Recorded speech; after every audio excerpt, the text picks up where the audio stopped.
सुनो न में आप सभी का स्वागत है। हमारी आज की कहानी है किसकी मानूं। एक समय की बात है, एक बूढ़ा और उसका बेटा अपने गधे को साथ लेकर बाजार जा रहे थे।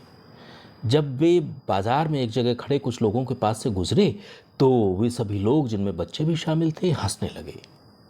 एक आदमी बोला, इस गधे को बिना बोझ लादे ले जाने से क्या लाभ? अरे, तुम दोनों में से एक इस पर बैठ क्यों नहीं जाता?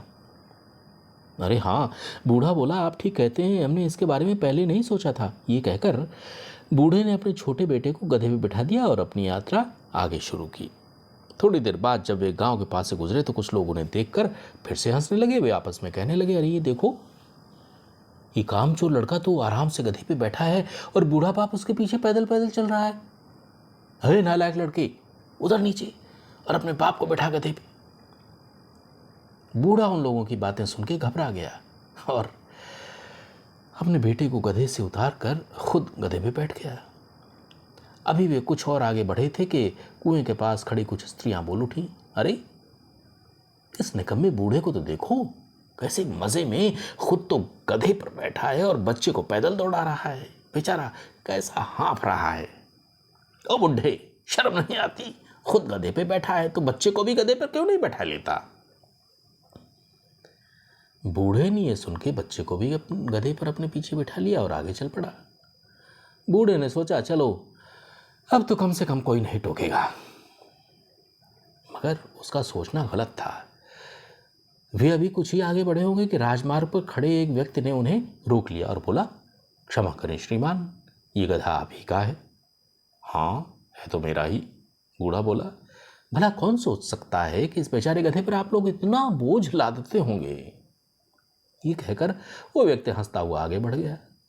अब बूढ़ा क्रोध में बड़बड़ाने लगा, समझ नहीं आता कि करूं तो करूं क्या? गधे पर बोझ नहीं लादता तो लोग घूर के देखते हैं। अगर हम में से कोई एक गधे पर बैठ के यात्रा करता है तो बैठने वाले को भला बुरा कहते हैं। यदि हम बाप बेटे दोनों गधे पर बैठ जाते हैं तो लोग हमारा मजाक उड़ाते हैं।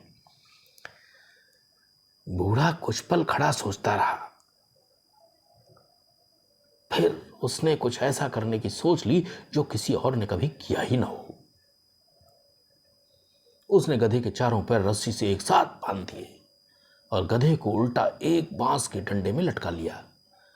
अब बांस का एक छोर बूढ़े ने अपने कंधे पर रखा और दूसरा लड़के के कंधे पर, और दोनों बाजार की तरफ चल दिए। बाजार पहुंचने के लिए नदी पर बने एक पुल से होकर गुजरना पड़ता था। डंडे पर लटका गधा देखकर पूरा कस्बा ही उमड़ आया। सभी हंस रहे थे, चिल्ला रहे थे, तालियां बजा रहे थे। क्या नजारा था! एक अच्छा भला तंदुरुस्त गधा डंडे पे लटका के दो व्यक्ति अपने कंधे पर ढो रहे हैं। अरे होना तो ये चाहिए था कि वे दोनों गधे पर चढ़कर यात्रा करते। लोगों की भीड़ और चिल्लाहट सुनकर गधा बुरी तरह हाथ पैर मारने लगा।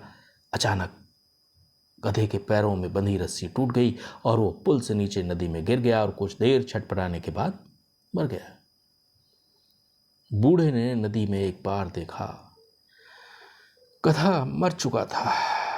उसने लड़के को गोद में उठाया और तेज कदमों से घर की ओर चल पड़ा। वो बहुत उदास था, मगर उसने कोई मूर्खता नहीं की थी। उसने तो भरसक कोशिश की थी कि सभी को खुश रखा जाए, लेकिन वो किसी एक को भी खुश नहीं रख पाया। उल्टे अपने गधे से ही हाथ धोना पड़ा उसे। मतलब ये कि दूसरों द्वारा दी गई राय सुनो तो जरूर, मगर करो वही जो तुम्हारे हित में हो। तो सुनो ना के अंतर्गत ये थी हमारी आज की कहानी किसकी मानूं। अगले अंक में एक नई कहानी के साथ हम आपसे फिर मुखातिब होंगे। तब तक के लिए हमें आज्ञा दीजिए। नमस्कार।